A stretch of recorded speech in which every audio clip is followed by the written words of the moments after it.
काफ़ी कठिन एग्ज़ाम है और उसके बाद जब एक बार लोग इसे पास कर लेते हैं तो काफ़ी राहत की सांस लेते हैं, बड़ी बड़ी उनके लिए बधाई भी होती है। लेकिन किस तरीके से इसमें सफल होते हैं, उससे हम क्या सीख सकते हैं? जो और छात्र इसकी तैयारी कर रहे हैं, उनके माता पिता तैयारी जो इस वक्त उनके बच्चे कर रहे हैं, वो क्या सीख सकते हैं? इन सब बातों को जानने के लिए आदित्य कुमार इस वक्त हमारे साथ जुड़ रहे हैं। आदित्य कुमार की चौथी रैंक आई है IIT JEE में। आदित्य कोटा से हैं। आदित्य, सबसे पहले बहुत बहुत बधाई आपको, धन्यवाद हमारे साथ जुड़ने के लिए। सबसे पहले जब ये रिजल्ट आया तो जितने सालों की आपकी मेहनत थी, कैसा आपको लगा जब 4th रैंक आपकी डिक्लेयर की गई? मतलब काफी खुशी का फीलिंग था। तो सब पेरेंट्स तो थे ही, सब मतलब मम्मी तो है ही, फिर पापा, फिर चाचू, बाकी अपने रिलेटिव्स के कॉल्स और दोस्तों से बात कर रहे थे। मतलब फीलिंग काफी अच्छी। आदित्य, कब आपने सोचा था कि आपको इंजीनियर बनना है या IIT JEE का आपको एग्जाम देना है? कौन सी क्लास में आपने अपना ये मन बनाया और तैयारी इसके लिए शुरू की थी? मैं कह सकता हूँ ये डिसीजन मैंने 9th के मिड पे कंफर्म कर दिया था कि मैं जेई को परस्यू करूंगा। और तभी से आपने इसकी तैयारी शुरू कर दी थी? नहीं, 9th में तो तैयारी स्टार्ट नहीं की थी। मतलब बेसिकली मैं कह सकता हूँ मेरी तैयारी 10th के एंड से स्टार्ट हुई। बहुत कठिन एग्जाम होता है, लाखों बच्चे इसके लिए अपेयर होते हैं।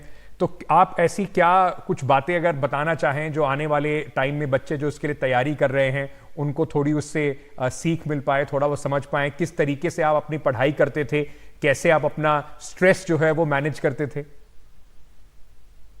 तो सबसे पहले तो ये समझना जरूरी है कि भले ही लास्ट के कुछ महीने में बस लगे कि हाँ कुछ महीने हैं, जैसे अभी है, जैसे मेंस जस्ट के यहाँ एडवांस आ रहा है, लेकिन ये बहुत सबसे पहले समझना जरूरी है कि एक रेस नहीं है, मतलब एक मैराथन है, स्प्रिंट नहीं है। तो आपको इस पूरे प्रोसेस में हमेशा कंसिस्टेंसी दिखानी पड़ेगी।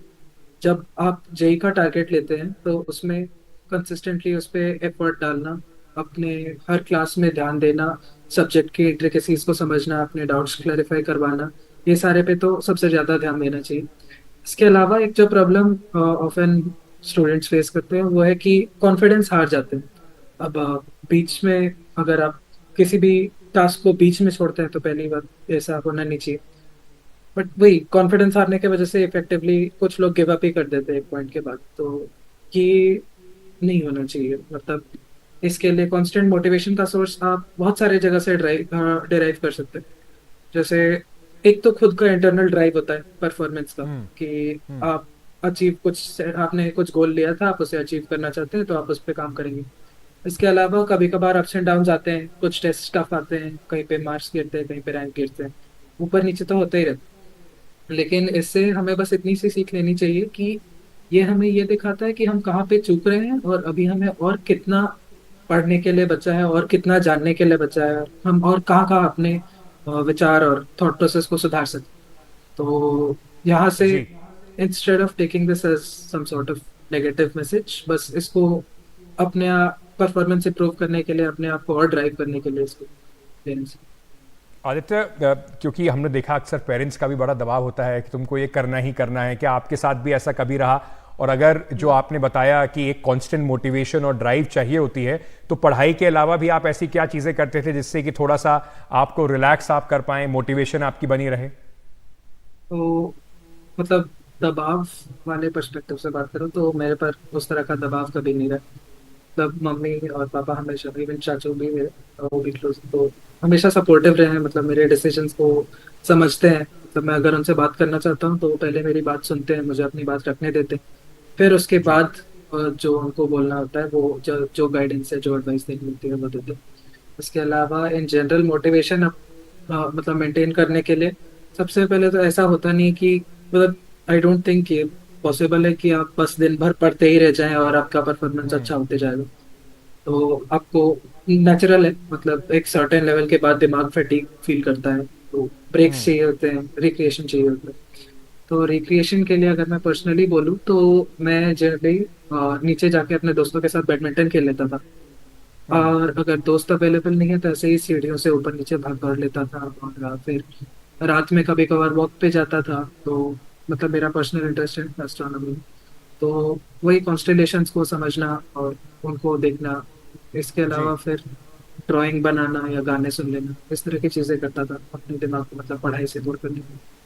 यानी कि अपने आप को मोटिवेट रखने के लिए आपको थोड़ा सा फिजिकल एक्सरसाइज भी आपके लिए ज़रूरी है, दोस्तों से मिलना जुलना भी ज़रूरी है। ये नहीं कि आप पूरे टाइम एक कमरे में बंद रहें। आदित्य, आपने कभी सोचा था, मतलब कभी जब आप तैयारी कर रहे थे तो आपने कोई एक एम लेके चले थे कि 4th रैंक की आएगी या टॉप 5 में आऊंगा या टॉप 10 में आऊंगा, या बस तैयारी कर रहे हैं उसके बाद देखेंगे?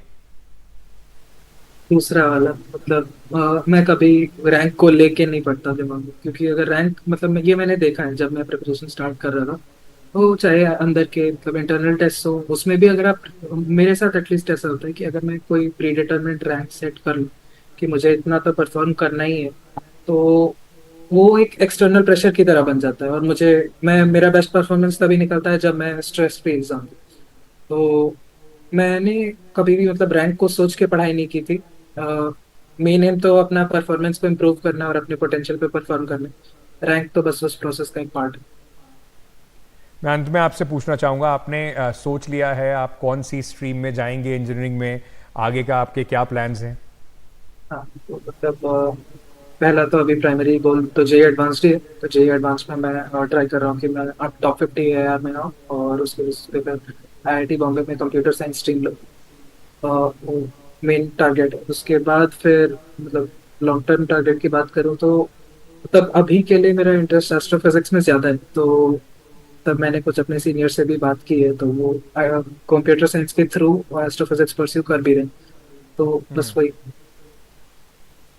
आदित्य, बहुत बहुत शुभकामनाएं आपको। बहुत अच्छा लगा आपसे बात करके।